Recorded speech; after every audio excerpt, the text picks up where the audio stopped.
আপনি যাই বলেন না কেন ভাই, এবার কিন্তু মাহফিলে অনেক লোক হবে। লোক তো হতেই হবে, কারণ বাংলাদেশের নাম করা দুইজন বক্তা আনা হচ্ছে না। সেটা অবশ্য ঠিক, কিন্তু ভাই এতে তো অনেক খরচ।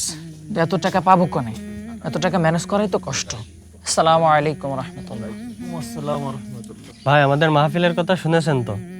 আগামী 20 তারিখে। কোনটা? ওই উত্তরপাড়া মসজিদের মাহফিল? জি ভাই, উত্তরপাড়া মসজিদে।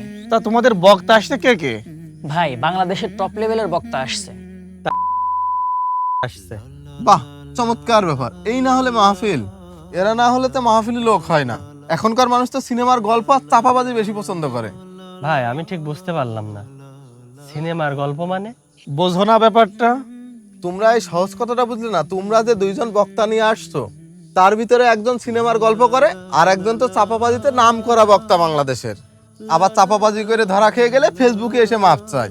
ভাই, এসব কথা বলে লাভ নেই।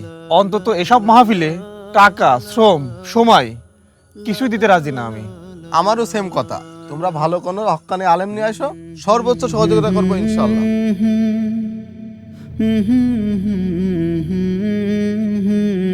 মাহফিলগুলোতে আলেমদের কথা শুনে মানুষের হেদায়েত হবে, তা না মাহফিল একটা রঙ্গমঞ্চ বানিয়ে রেখেছে, যেখান থেকে মানুষ হাসি তামাশা নিয়ে ফেরে, বিতর্ক তৈরি হয়, একজন আরেকজনের শুধু পিছনেই লাগে, আরো কত কিছু।